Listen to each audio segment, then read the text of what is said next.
6 h du matin, à la gendarmerie du peloton autoroutier de Langon. Agent, vous allez faire la perception ? On y va. Ce matin, tous les effectifs sont mobilisés. Une grosse opération se met en place.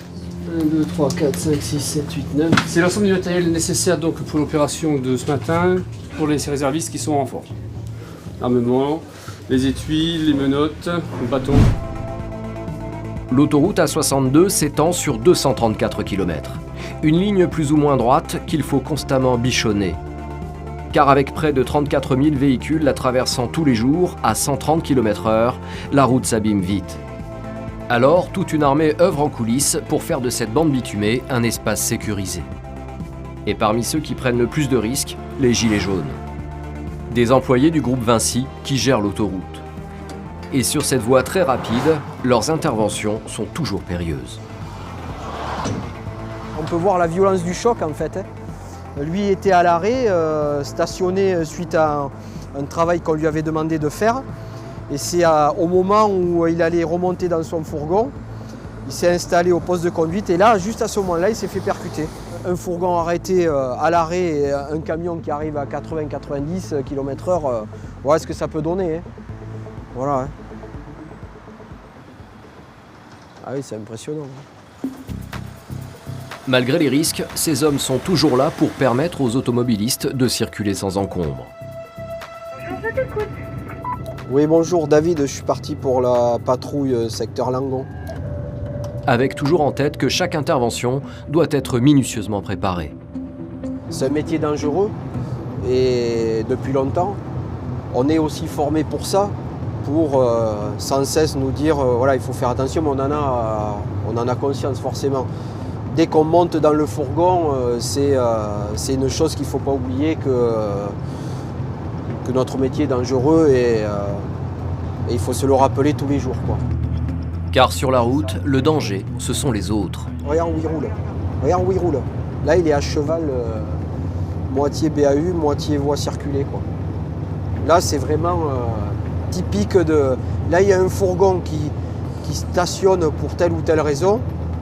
Là, il le prend au passage. Malgré tout, il faut intervenir. Alors, tout à l'heure, en passant, j'ai vu un animal, je crois que c'était un blaireau, mais je ne sais plus où exactement. Alors que tous les véhicules roulent à 130 km/h, l'homme en jaune doit se garer sur une bande d'arrêt d'urgence, juste pour ramasser un animal. C'est un blaireau. Ouais, c'est un blaireau. Un gros blaireau. Autant de risques pour un blaireau mort. Cela peut paraître disproportionné. Mais un animal mort sur la chaussée peut être la cause d'un accident grave. En le percutant, une voiture pourrait perdre le contrôle. Donc là, on va aller le poser directement à Langon, dans la chambre froide.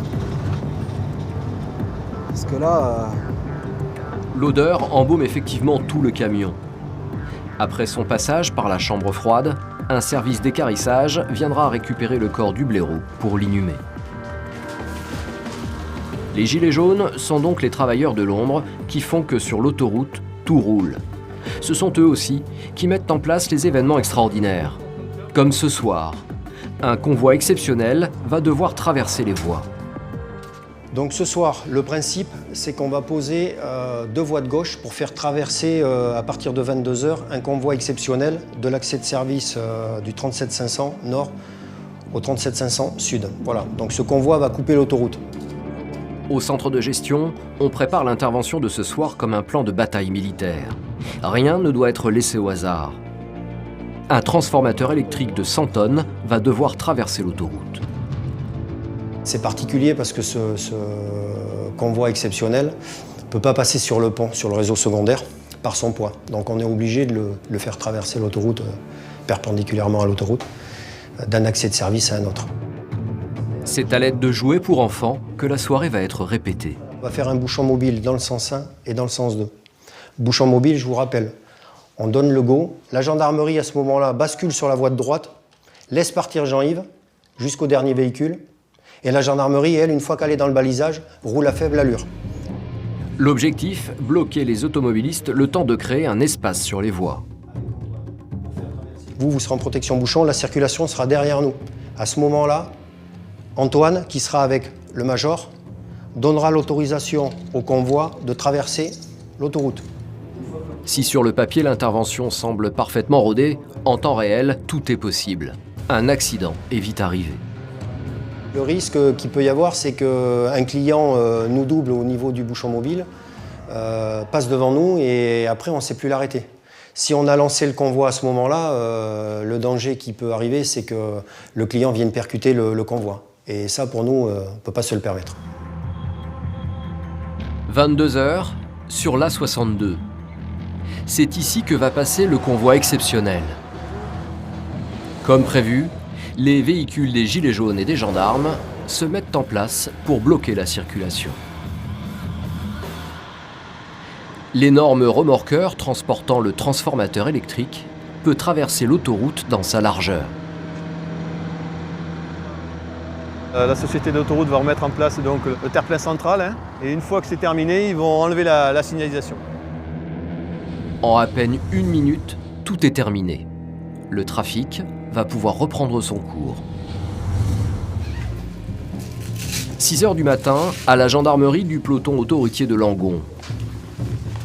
Agent, vous allez faire la perception? On y va.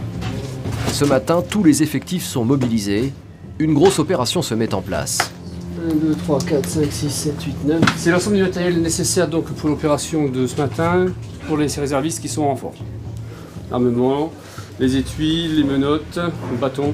En plus des 23 gendarmes en poste toute l'année, le peloton autoroutier de Langon fait régulièrement appel à des réservistes. Ils ont les mêmes missions de terrain que les gendarmes professionnels. Amri, 885. Ubi, 330. Des Français de tous les horizons, tous les âges, désireux d'aider à faire respecter la loi. Moi, je suis étudiante en droit. Moi, je suis carrossier peintre.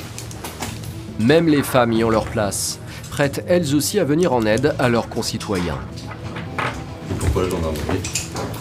Je pense que c'est le côté institution militaire, et le fait de pouvoir servir, se mettre au service de la population. Je pense qu'on en a tous besoin. Avec les différents événements qu'on constate depuis certaines années, on a besoin de monde. Cette motivation supplémentaire? Oui, je pense. Enfin, ça justifie en tout cas le fait d'être là et de se rendre disponible. Depuis les attentats de 2015, de nombreux jeunes ont en effet décidé de s'impliquer dans la protection de leur pays. Et si la lutte antiterroriste est en première ligne, la lutte contre les infractions du quotidien fait elle aussi partie des missions de ces réservistes. Ce matin, tous les gendarmes prennent position devant le péage de Saint-Selve pour y installer un point de contrôle. Bonjour à tous. Bon, allez, aujourd'hui, ce matin, opération de contrôle des flux sur la 62, sans donc Bordeaux-Toulouse. Les infractions, donc, à l'échelle et des armes, tout ce qui est infraction police de la route grave, et éventuellement tout ce qui va être faux papier.